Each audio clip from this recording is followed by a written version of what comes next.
Halo, selamat bertemu kembali dalam pertemuan ini. Ini kita akan membahas tentang kebijakan ekonomi dan perdagangan internasional. Terima kasih ya sudah mendukung dengan mensubscribe Elita LTV.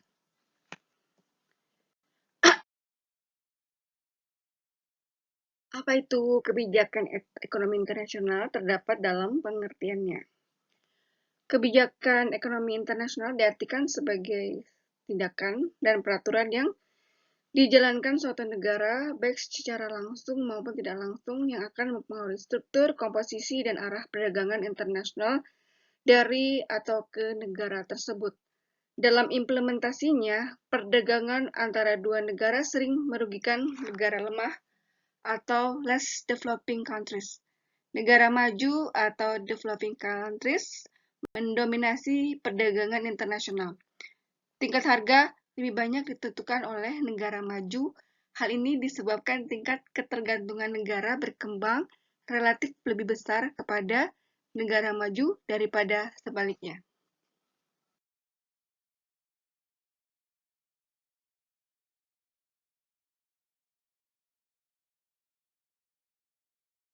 Instrumen kebijakan ekonomi internasional ada beberapa, yaitu: 1. Kebijakan perdagangan internasional mencakup tindakan pemerintah terhadap rekening yang sedang berjalan atau current account pada neraca pembayaran internasional atau BOP, khususnya tentang ekspor dan impor barang dan jasa. 2. Kebijakan pembayaran internasional meliputi tindakan atau kebijakan pemerintah terhadap rekening modal atau capital account dalam neraca pembayaran internasional atau BOP yang berupa pengawasan terhadap pembayaran internasional.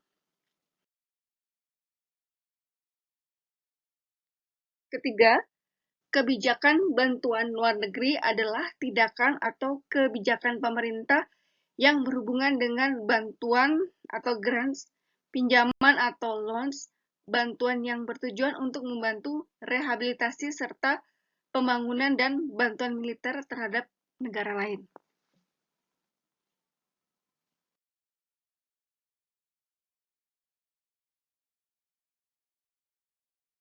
Selanjutnya, mari kita membahas bersama kebijakan bidang ekspor dan bidang impor yang merupakan bagian dari kebijakan perdagangan internasional. 1. Kebijakan bidang ekspor. Kebijakan bidang ekspor yaitu berbagai tindakan dan peraturan yang dikeluarkan pemerintah, baik secara langsung maupun tidak langsung, yang akan mempengaruhi struktur, komposisi, dan arah transaksi, serta kelancaran usaha untuk peningkatan devisa ekspor suatu negara. Kebijakan di bidang impor dibedakan menjadi: 1. Kebijakan ekspor dalam negeri, dan 2. Kebijakan ekspor di luar negeri.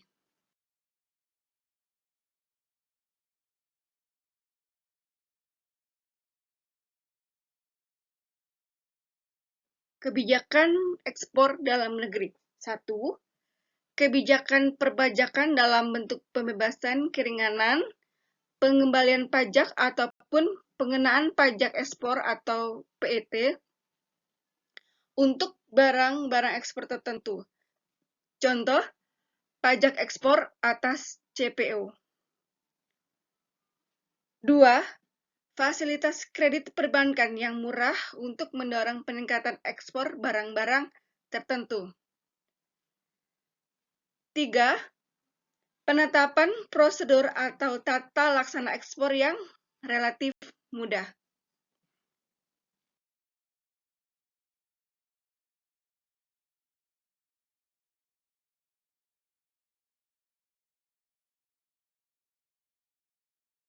4.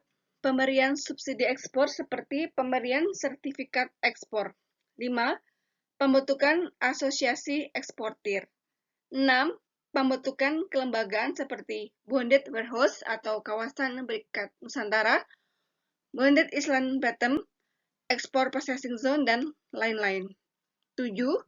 larangan atau pembatasan ekspor, misalnya larangan ekspor atau CPO atau crude palm oil oleh memperindak.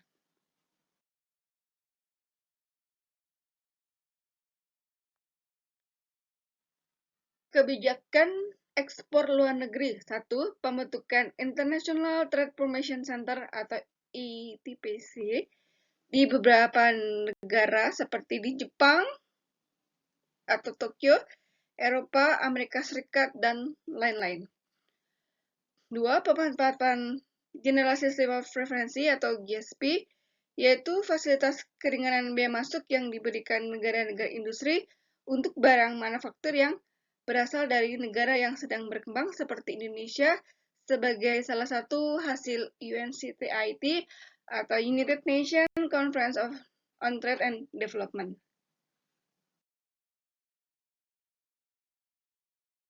3. Menjadi anggota Commodity Association of Producers seperti OPEC dan lain-lain. 4. Menjadi anggota Commodity Agreement Between Producer and Consumer seperti ICO atau International Coffee Organization, MVA atau Multi-Fiber Agreement, dan lain-lain. Secara umum, bentuk kebijakan ekspor baik dalam negeri maupun luar negeri meliputi diskriminasi harga, pemberian premi, dumping, politik dagang bebas, dan larangan ekspor.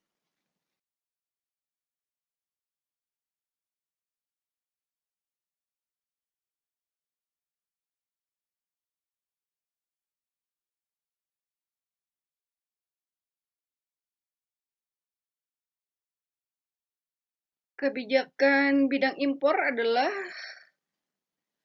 kebijakan lain selain kebijakan bidang ekspor.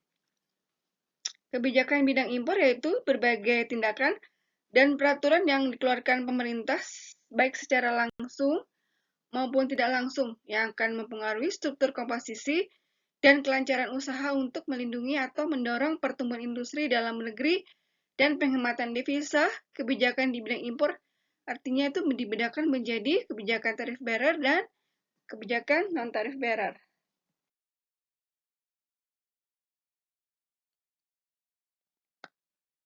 Kebijakan tarif bearer tarif adalah pungutan biaya masuk yang dikenakan atas barang impor yang masuk untuk dipakai atau dikonsumsi habis di dalam negeri.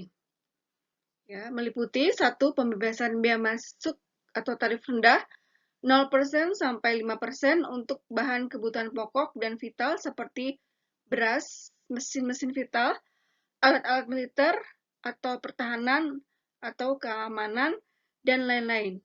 2. Tarif sedang lebih besar daripada 5% sampai dengan 20% dikenakan untuk barang setengah jadi dan barang-barang lain yang belum cukup diproduksi dalam negeri. 3. Tarif tinggi itu lebih besar 20%.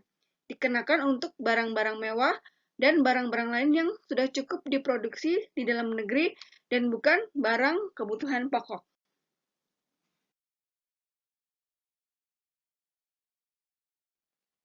Pembemanan tarif dapat dikelompokkan menjadi 1. Bea ekspor atau ekspor gratis. Pajak atau bea yang dikenakan terhadap barang yang diangkut menuju ke negara lain. Itu adalah bea ekspor. Jadi pajak untuk barang-barang yang keluar dari custom area suatu negara yang memungut pajak. 2. Bea transit atau transit gratis. Itu adalah pajak atau bea yang dikenakan terhadap barang-barang melalui suatu negara dengan ketentuan bahwa barang tersebut sebagai tujuan akhirnya adalah negara lain. 3. Bea impor atau import gratis itu adalah pajak atau bea yang dikenakan terhadap barang-barang yang masuk dalam custom area suatu negara dengan ketentuan bahwa negara tersebut sebagai tujuan akhir. Oke, bersama-sama kita lihat itu apa sistem tarif. Besarnya tarif itu berlaku bagi setiap barang atau komoditi yang diperdagangkan secara internasional, digunakan pedoman sistem tarif internasional. Pedomannya yaitu satu, tarif tunggal atau single column tarif itu satu tarif untuk satu jenis barang dari negara manapun berasal. Dua, tarif ganda atau double column tarif yaitu tarif untuk satu komoditi yang besarnya tarif berbeda antara satu negara dengan negara lain. Tiga, tarif preferensi atau preferensi tarif itu tarif yang ditentukan oleh Lembaga Tarif Internasional atau GATT atau General Agreement on Tariff and Trade yang presentasinya disesuaikan karena adanya hubungan tertentu antara negara pengimpor dengan negara pengekspor.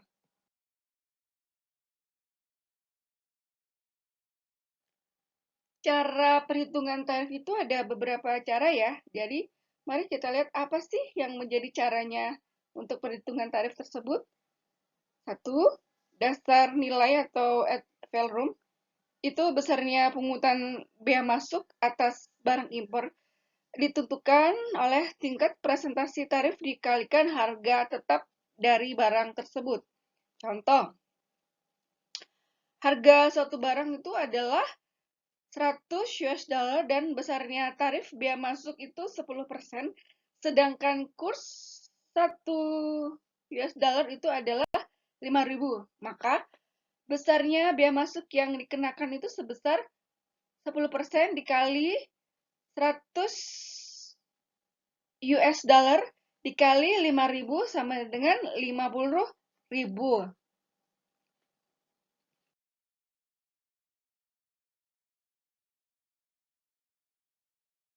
Ada keuntungan dan kerugian dalam cara tersebut di atas ya. Jadi kita lihat dulu apa keuntungannya. Keuntungannya itu dapat mengikuti perkembangan tingkat harga atau inflasi. Kedua, terdapat perbedaan harga produk sesuai kualitasnya. Kerugiannya itu satu, memberikan beban yang cukup berat bagi administrasi pemerintah, khususnya bea cukai karena memerlukan data dan perincian harga yang lengkap. Dua, sering menimbulkan perselisihan dalam menetapkan harga untuk perhitungan bea masuk antara importir dan bea cukai, sehingga dapat menimbulkan stagnasi atau kemacetan arus barang di pelabuhan. Dua, dasar jumlah barang atau spesifik. Kita lihat bahwa pungutan bea masuk ini didasarkan pada ukuran atau satuan tertentu dari barang impor. Contoh, bea masuk yang dikenakan atas barang-barang atau komoditi seperti di bawah ini. Satu, semen itu Rp3.000 per ton. Dua, sepatu Rp14.000 per pasang.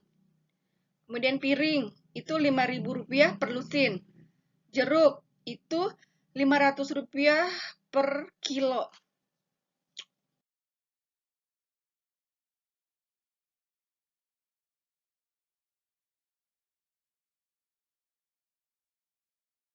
Keuntungannya, mari kita lihat juga. Satu, untuk mudah dilaksanakan karena tidak memerlukan perincian harga barang sesuai kualitasnya. Berikut dapat digunakan sebagai alat kendali proteksi industri dalam negeri. Kemudian kita lihat kerugiannya sebagai berikut. Ada pengenaan tarif dirasakan kurang atau tidak adil karena tidak membedakan harga dan kualitas barang. Berikut, yang kedua juga kerugiannya adalah hanya dapat digunakan sebagai alat kendali proteksi yang bersifat statis.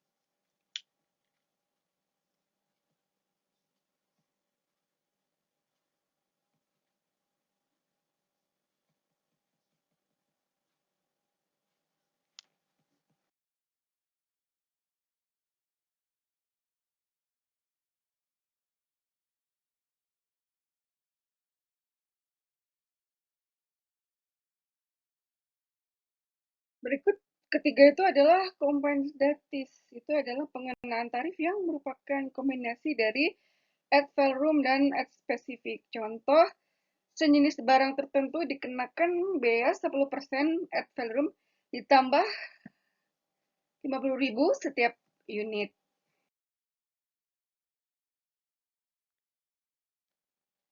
Tarif itu akan berdampak ya. Dampaknya apa aja? Mari kita bahas berikut ini. Pembebanan tarif terhadap suatu komoditi atau barang dapat mempunyai dampak atau efek terhadap perekonomian suatu negara, khususnya terhadap pasar barang tersebut. Dampak atau efek pengenaan tarif antara lain: 1. Terjadi kenaikan harga. 2. Terjadi penurunan konsumsi dalam negeri. 3. Kenaikan produksi dalam negeri. 4. Pemerintah akan mendapat pendapatan dalam bentuk bea masuk. 5. Retribusi pendapatan atau subsidi dari konsumen kepada produsen. 6. Penurunan impor.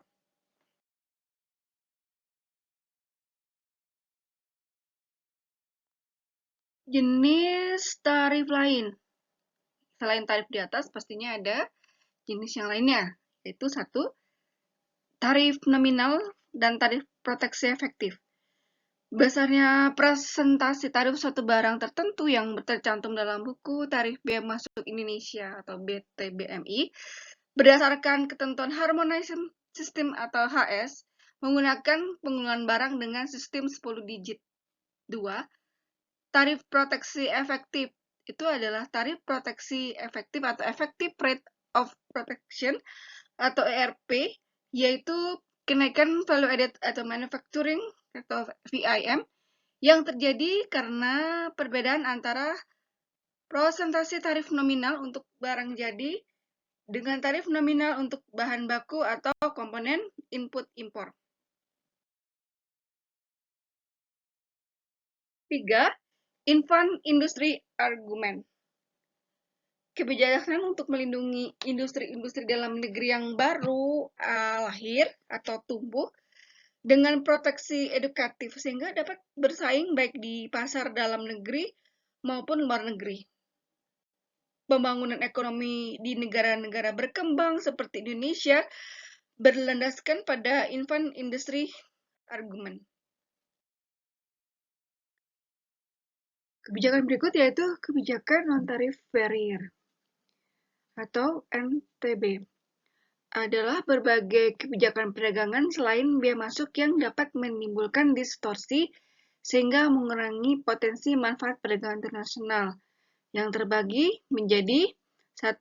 Pembatasan spesifik atau specific limitation. 2. Peraturan bea cukai atau custom administration rules. 3. Partisipasi pemerintah.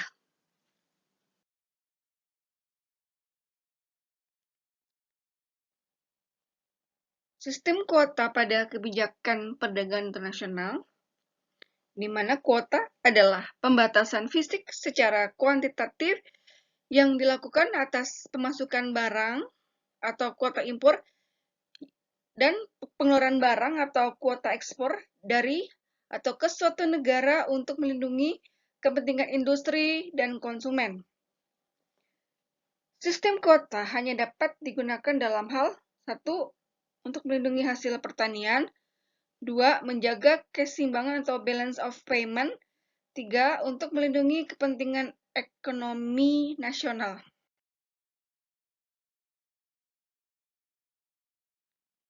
Kuota impor. 1. Absolute atau unilateral quota atau sistem kuota yang ditetapkan secara sepihak. 2. Negotiated atau bilateral quota adalah sistem kuota yang ditetapkan atas kesepakatan atau menurut perjanjian. 3. Tarif kuota. 4. Pembatasan impor yang dilakukan dengan kombinasi sistem tarif dan kuota.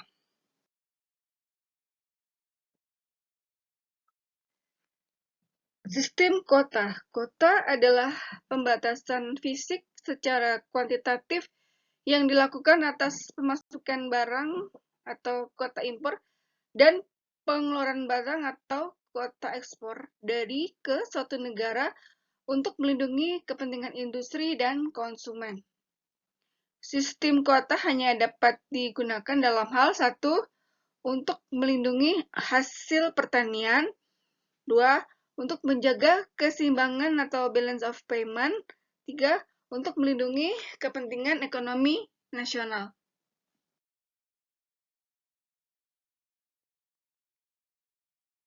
Subsidi itu adalah bagian lain dari kebijakan ekonomi dan perdagangan internasional ya.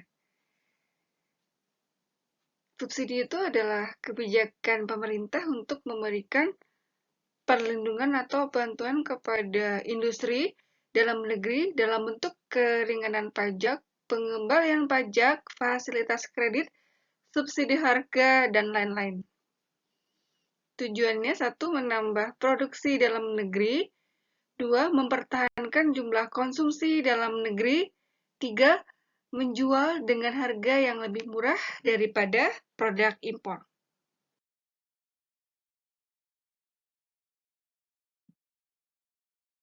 Kelebihan subsidi yaitu satu, subsidi biasanya diberikan untuk barang-barang kebutuhan pokok masyarakat banyak. Dua, subsidi biasanya bersifat transparan dan dapat dikontrol oleh masyarakat.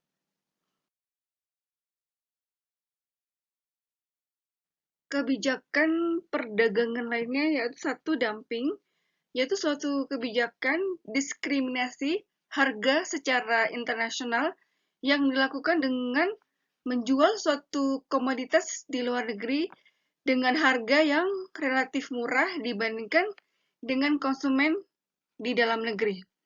Dua, anti-dumping duties, yaitu suatu negara melakukan anti-dumping apabila sudah ada penyelidikan tentang apakah telah terjadi pergerakan luar negeri yang tidak jujur sehingga menyebabkan kerugian bagi industri dalam negeri.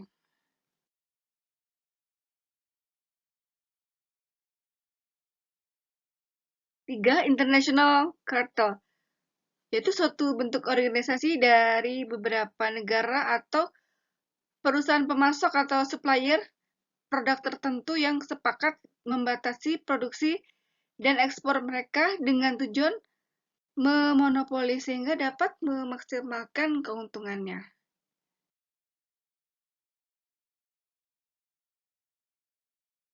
Kebijakan ekonomi dan perdagangan internasional yang berikutnya adalah dumping. Tipe dumping, satu, persistent dumping, itu adalah kecenderungan monopoli yang berkelanjutan dari suatu perusahaan di pasar domestik untuk memperoleh profit maksimum dengan menetapkan harga yang lebih tinggi di dalam negeri daripada di luar negeri. Dua, predatory dumping, yaitu tindakan perusahaan yang menjual barangnya di luar negeri dengan harga yang relatif murah untuk sementara sehingga dapat menggusur atau mengalahkan perusahaan lain dari persaingan bisnis. Tiga, sporadic dumping. Itu adalah tindakan perusahaan dalam menjual produknya di luar negeri dengan harga yang lebih murah secara sporadis dibandingkan harga di dalam negeri karena adanya surplus produksi di dalam negeri.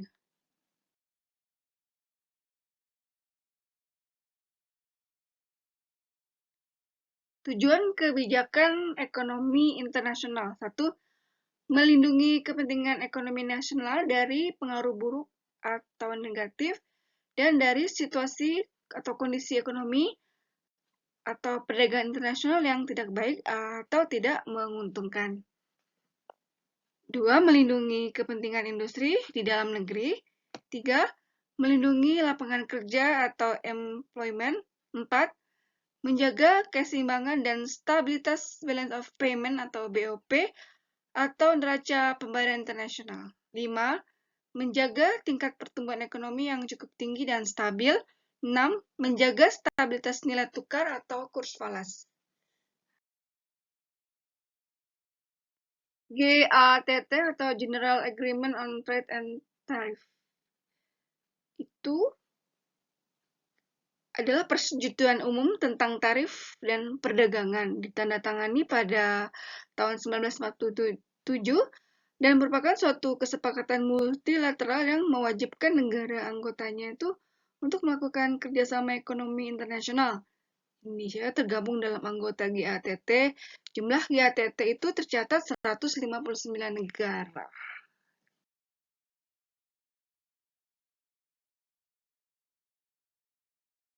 Tujuan daripada GATT itu adalah membuat perdagangan luar negeri sebebas mungkin melalui penurunan tingkat tarif dan penghapusan hambatan kuota impor, dan untuk memberikan pengarahan tertentu terhadap kebijakan perdagangan luar negeri negara-negara anggotanya.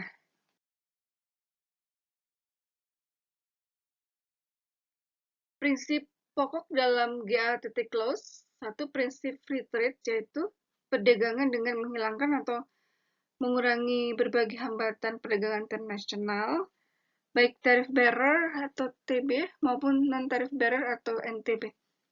Dua, prinsip dari resiprositas atau timbal balik atau most favored nation clause, yaitu prinsip multilateralisasi dalam perlakuan atau treatment hubungan ekonomi atau keuangan atau perdagangan internasional dengan pengecualian sebagai berikut. Hubungan preferential history atau Commonwealth and French Union, Kesatuan Ekonomi Regional atau Free Trade Area and Custom Union.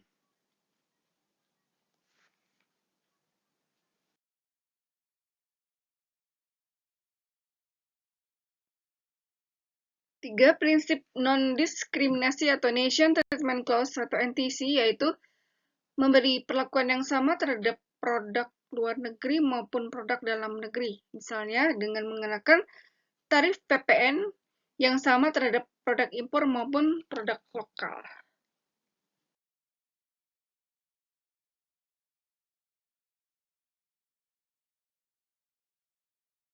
Isi kesepakatan GATT yaitu satu, peningkatan standar-standar kehidupan global yang mengusahakan tercapainya suatu tingkat penyerapan tenaga kerja sepenuhnya atau full employment. Dua, menjamin pertumbuhan pendapatan real yang tinggi dan terus-menerus. Tiga, mengamankan permintaan efektif.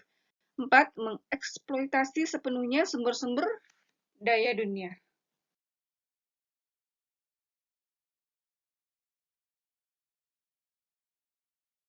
Berikut, meningkatkan produksi dan meningkatkan komunitas dan barang.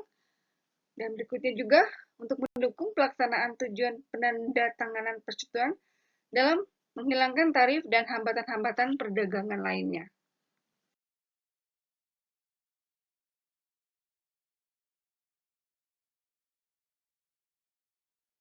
Kita lihat daya saing sumber daya Indonesia ya, bahwa di sini ada visi dan misi. Visi pemerintah, dalam hal ini pemerintah Indonesia, Indonesia menjadi negara industri baru yang sejajar dengan bangsa-bangsa lain di kawasan Asia Tenggara. Sementara misi pemerintah Indonesia yaitu satu, fokus pada sektor industri dan perdagangan, yaitu sebagai penggerak utama dan pendobrak hambatan perdagangan di luar negeri dengan mematuhi aturan main atau rule of game tata perdagangan dunia dan di bawah koordinasi WTO atau World Trade Organization.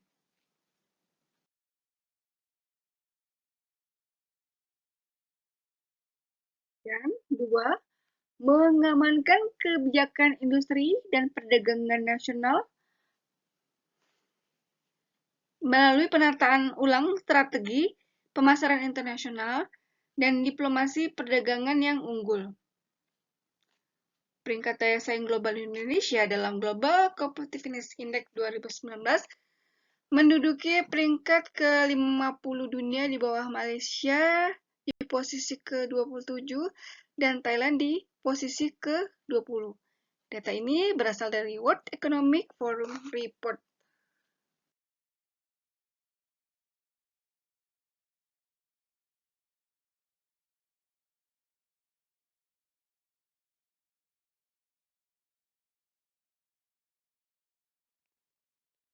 Indikator penurunan daya saing Indonesia disebabkan oleh satu, kinerja perdagangan internasional mengalami penurunan terutama sisi ekspor.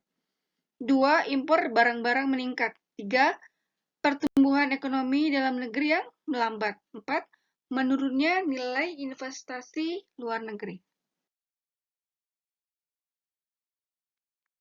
Strategi peningkatan daya saing. Kita lihat ya, strateginya itu 1, fokus pada core business, akan jalankan dan memperkuat sektor-sektor yang menjadi keunggulan Indonesia. 2, membuat ekonomi Indonesia menjadi lebih kompetitif dan berdaya saing. 3, mempercepat pembangunan infrastruktur atau pelabuhan, bandara, dan jalan tol dengan tujuan untuk meningkatkan efisiensi dan menurunkan biaya logistik. 4, kebijakan deregulasi atau debirokratisasi. Itu meliputi penyederhanaan aturan, regulasi, produser yang berbelit-belit.